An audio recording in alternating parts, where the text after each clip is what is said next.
Approximation pre exam में आता है और कभी कभी मेंस एग्जाम में भी आता है। बैंकिंग के एग्जाम के लिए अप्रोक्सीमेशन सिंप्लीफिकेशन के बड़े भाई के रूप में हम मानते हैं। देखो बच्चा, जैसे अगर आपके पास अप्रोक्सीमेशन आ जाए, देखो यहां पर 0.76 है, यहां से आप +1 यहां पर कर दोगे, यहां भी +1 होगा, यहां भी +1 होगा, यहां भी +1 होगा और यहां भी +1 होगा। तो मेरे पास जो वैल्यूज बन जाएंगी वो बन जाएंगी 238 गुना 15।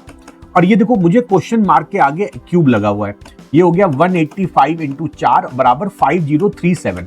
अब देखो ये वैल्यू गुना करना इंपॉर्टेंट है, ये थोड़ा आसान है। देखो 15 8 120 12 15 3 45 57 का 7 5 15 दूनी 30 5 3570। और देखो ये है, अगर मैं इसको 200 मान लूं, 200 गुना 4 होगा 800, फिर 15 मैंने ज्यादा माना था, 15 चौके 60, ये हो जाएगा 700 740। अब आप इनको जोड़ लो, 0 11 1 7 5 12 13 4310।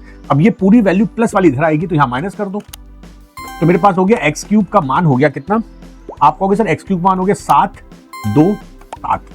अब आपको यहां पर एक्स क्यूब पूछा, तो अब यहां पर क्योंकि हम अप्रोक्सीमेशन कर रहे हैं तो हम ऐसी वैल्यू ढूंढेंगे जो किसी संख्या का क्यूब हो। हमको पता है कि 727 के पास 729 होता है जो कि 9 का क्यूब है, तो यहां से मेरे पास x का मान आ गया। अगर मैं x का मान देखूं तो वो हो जाएगा 9।